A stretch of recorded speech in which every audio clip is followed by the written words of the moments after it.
वज़ीर-ए-आज़म इमरान खान के खिलाफ तहरीक अदम एतमाद मुस्तरद होने पर असखुद की समाअत सुप्रीम कोर्ट में जारी। चीफ जस्टिस पाकिस्तान ने रिमार्क्स दिए कि पार्लिमानी कार्रवाई के इस्तेहकाक का फैसला अदालत करेगी। अदालत जायजा लेगी किस हद तक कार्रवाई को इस्तेहकाक हासिल है। ये भी कहा कि वज़ीर-ए-आज़म ने आर्टिकल 58 की हुदूद को तोड़ा, उसके क्या नताइज होंगे। डिप्टी स्पीकर को 28 मार्च को वोटिंग पर कोई मसला नहीं था। वोटिंग के दिन रूलिंग आई, क्या वोटिंग के दिन मवाद मौजूद था जिस पर रूलिंग दी। क्या डिप्टी स्पीकर की रूलिंग नेक नियति पर मबनी थी। जस्टिस मुनीब अख्तर ने कहा कि अदालत फैसलों में दी गई ऑब्जर्वेशंस की पाबंद नहीं। सदर के वकील बैरिस्टर अली जफर के दलाइल मुकम्मल।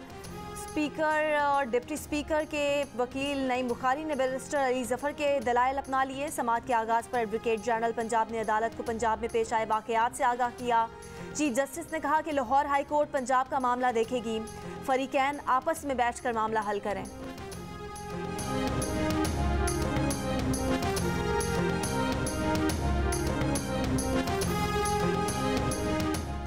साबिक वज़ीर ख़ारजा शाह महमूद कुरैशी का कहना है कि आर्टिकल 69 की रूह है कि पार्लियामेंट के मामलात पार्लियामेंट में रहने चाहिए।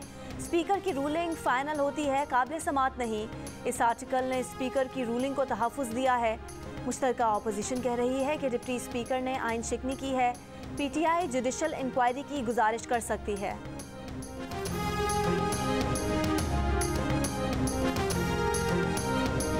पीपल्स पार्टी की सेनेटर शरी रहमान का कहना है कि पाकिस्तान को इंसाफ चाहिए, आइन को इंसाफ चाहिए। 5 रोज़ से मुल्क में कुछ नहीं हो रहा। उम्मीद है नजरिया ज़रूरत को मुस्तकिल दफन कर दिया जाएगा।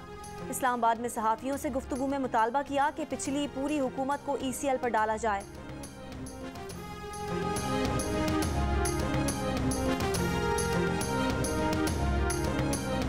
डिप्टी स्पीकर की गैर आईनी रूलिंग जमहूरी निज़ाम की बुनियाद पर हमला है, किसी सूरत कबूल नहीं।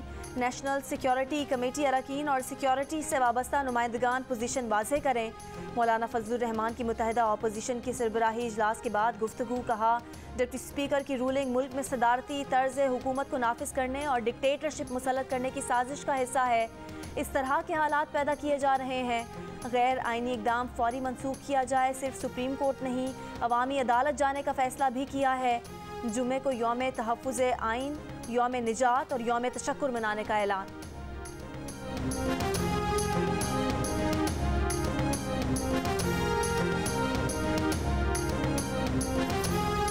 साबिक वज़ीर इत्तलात और PTI के रहनुमा फवाद चौधरी का कहना है कि रात गए अपोजिशन का भानमती का कुंभा सुप्रीम कोर्ट को धमकियां लगा रहा है।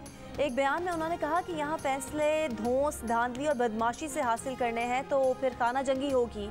इस इंतशारी टोले से निमटना मुल्क की सलामती के लिए अहम है।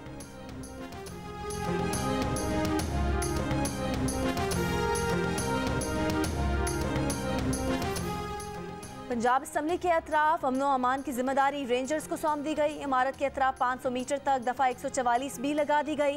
पुलिस की भारी नफरी तैनात, बैरियर लगा दिए गए। दरबार हॉल के बाहर पुलिस हिफाजती शील्ड्स के साथ अलर्ट। गेट नंबर 1 हर किस्म की आमदोरफ्त के लिए बंद कर दिया गया। मुत्तहदा अपोजिशन आज फिर स्पीकर के खिलाफ तहरीक अदम एतमाद जमा कराएगी। गुज़िश्ता रोज़ नून लीग के वफ़द को सिक्योरिटी एहलकारों ने असम्बली की इमारत में जाने से रोक दिया था।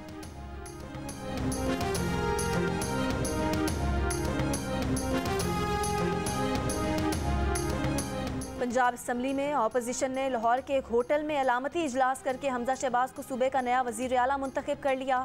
मुस्लिम लीग नून की तर्जुमान मरियम औरंगजेब के मुताबिक हमजा शहबाज को 199 वोट मिले। नून लीग, पीपल्स पार्टी, तरीन और अलीम खान ग्रुप के अरकान पंजाब असम्बली शरीक हुए।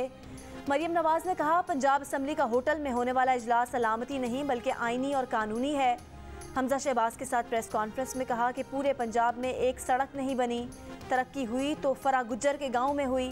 फरा हर ट्रांसफ़र और पोस्टिंग में किसको कमीशन देती रही, जब जवाब का वक्त आया तो फरा को बाहर भेज दिया गया।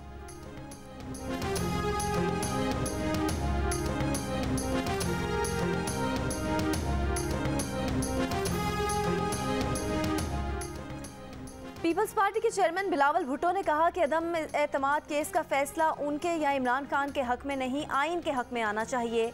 ऐसा नहीं होता तो इलेक्शन मुतनाज़े भी होंगे और पुरतशद्दुद भी। जो इदारे पिछले इलेक्शन में मुतनाज़े रहे वो इस इलेक्शन में भी मुतनाज़े होंगे। अदालती फैसला इमरान के लिए फेस सेविंग हो तो सवाल होगा कि क्या इमरान खान आइन से ज़्यादा अहम है। जियो न्यूज़ के प्रोग्राम आज शाहजेब खानजादा के साथ में बातचीत करते हुए कहा कि इमरान खान ने गैर मुल्की साजिश का कार्ड खेला, इसलिए वो इदारों से कह रहे हैं कि वजाहत करें।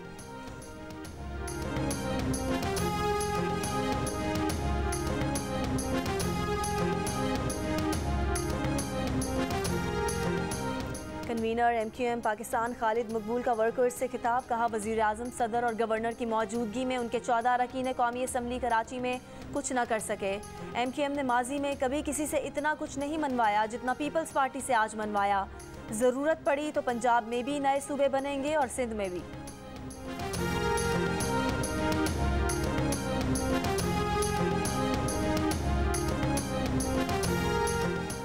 आइन को तक़वियत ना दी तो ये मुल्क बनाना रिपब्लिक बन जाएगा। लाहौर के होटल में इजलास के दौरान वज़ीर आला करार पाने के बाद हमजा शहबाज की प्रेस कॉन्फ्रेंस, कहा परवेज़ इलाही के स्याह करतूतों की गवाही तारीख देगी। परवेज़ इलाही साहब इज्जत और वक़ार के साथ मुकाबला करें। इससे पहले हमजा शहबाज ने पंजाब असम्बली की सूरत हाल पर सुप्रीम कोर्ट से नोटिस लेने का मुतालबा किया।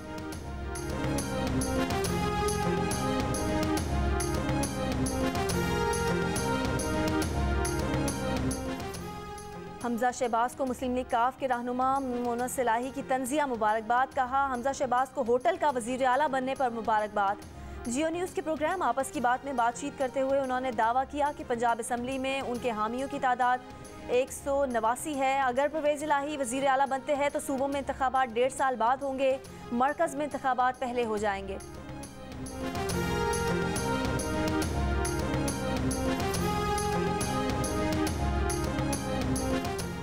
वज़ीर आज़म इमरान खान की ज़ेर सदारत सियासी कमेटी का इजलास आज दोपहर बनी गाला में होगा। सुप्रीम कोर्ट में अज़खुद नोटिस केस से मुतालिक मुशावरत की जाएगी। वज़ीर आज़म को अदालती कार्रवाई पर ब्रीफिंग दी जाएगी। सियासी सूरत हाल और आम इंतखाबात से मुतालिक हिकमत अमली भी ज़ेर गौर आएगी।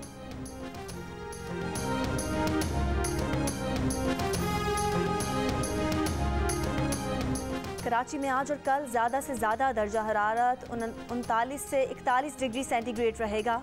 महकमा मौसमियात के मुताबिक समंदरी हवा शाम में बहाल होने से गर्मी की शिदत में कमी का इम्कान है। वस्ती और बालाई सिंध में दर्जा हरारत 42 से 44 डिग्री सेंटीग्रेड तक जा सकता है।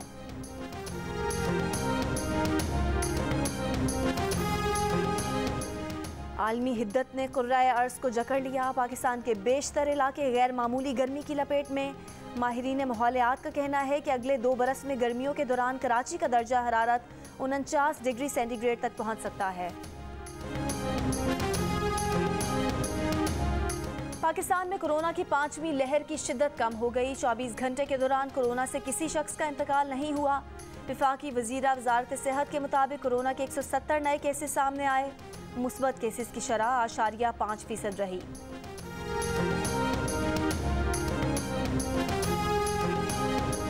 भारत की हुकूमत ने रूस की हिमायत जारी रखी तो नई दिल्ली को इसके संगीन नताइज भुगतना पड़ेंगे। अमेरिका की कौमी इक्तिसादी काउंसिल के डायरेक्टर ब्रायन डीज ने खबरदार कर दिया। वाशिंगटन में सहाफ़ियों से गुफ्तगू में उन्होंने कहा कि वो नई दिल्ली को ये पैगाम देना चाहते हैं कि यूक्रेन जंग के बावजूद मॉस्को से ताल्लुकात में गर्मजोशी बरकरार रही तो भारत को मौसर और तवील मुद्दती नताइज का सामना करना पड़ेगा।